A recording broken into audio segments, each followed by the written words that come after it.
In August 1590, John White returned to Roanoke Island to find a silent settlement. The coastal fort he had established 3 years prior stood completely empty, overgrown by the surrounding wilderness. All 115 men, women, and children had vanished. There were no bodies and no signs of a struggle. The only evidence left behind was a single word carved into a wooden post: Croatoan. This disappearance became the foundational mystery of the United States, centered largely on the fate of White's granddaughter, Virginia Dare, the first English child born in the Americas. For centuries, a lack of data invited wild speculation. In the absence of records, folklore filled the gap, with stories of zombie plagues, rumors of alien abductions, and violent massacres. But the colonists left a deliberate trail of markers. Modern archaeology is now decoding these physical remains to reveal exactly where the settlers went. Analyzing the Roanoke site as a forensic scene reveals a calculated survival plan. The settlers did not simply disappear, they moved. The conditions on the ground made the colony's collapse predictable. The first attempt to settle Roanoke in 1585 was a militarized mission dropped into a rugged, isolated coastal environment. Those soldiers quickly exhausted their rations and turned to violence, murdering a local chief. This aggression ruined relations with the surrounding indigenous tribes, destroying the colony's only lifeline for trade. When the second group arrived in 1587, civilian men, women, and children, they were stepping into a hostile region. Their navigator, Simon Fernandez, had been ordered to take them north to the Chesapeake Bay. Instead, he forced them off the ship at Roanoke, leaving the civilians stranded in a location where the English were already viewed as enemies. With dwindling supplies and no allies, Governor John White sailed for England to secure a resupply mission. He intended to return within months. Instead, the Anglo-Spanish War erupted.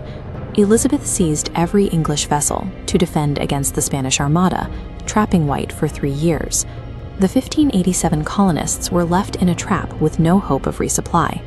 Abandoning the fort was not an act of desperation, but an inevitable requirement for their survival. When White finally reached the island in 1590, the physical state of the fort provided a clear record of an orderly departure. The houses were not burned or looted. They had been systematically dismantled for their materials, a process that requires significant time and indicates a planned evacuation. White specifically looked for a prearranged signal. The settlers had agreed to carve the symbol into the trees only if they were forced to leave in distress. White found no such mark. The name Croatoan referred to the nearby island home of their only remaining Native American allies. These markers, the dismantled homes and the lack of a distress signal, point toward a deliberate and willing relocation. This map, La Virginia Pars, is the most accurate 16th century record of the region. Historians long ignored 2 paper patches on it. In 2012, researchers used X-ray spectroscopy to look through the top patch, searching for information hidden from Spanish spies. Underneath the patch, they found a 4-pointed star, the symbol for a fort, drawn in invisible ink. Its location was exactly 50 miles inland, matching the backup plan White had recorded in his own journal. While one group likely went inland to that fort, however, recent excavations on Hatteras Island have successfully tracked the second group. Archaeologists discovered this iron rapier hilt, a high-status European weapon, buried deep within Native American middens alongside 16th century English pottery. They also found hammer scale, the flaky residue produced when forging iron. Indigenous tribes in this region did not work iron, so these flakes prove that English blacksmiths were actively manufacturing tools within the village. Soil chemistry and metallurgy show that the colonists did not die out. They integrated, sharing European technology with indigenous tribes to survive. Faced with starvation, the colonists split. One group established a fortification 50 miles inland, while the other assimilated with the Croatoan people to the south. John White understood these indicators. In 1590, he followed the records left at the fort and prepared to sail for Croatoan Island to find his family.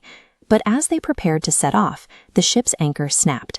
A severe hurricane forced the crew to abandon the search and return to Europe, leaving White permanently separated from the family he had successfully tracked. The Roanoke record is a history of adaptation and survival in a brutal environment. The settlers were not lost. They became part of the land they were sent to claim. History remembers the disappearance, but the truth may still be waiting to be discovered. Subscribe to the Twisted Archives and join us as we explore the world's darkest mysteries, one story at a time. Until next time, keep questioning the unknown.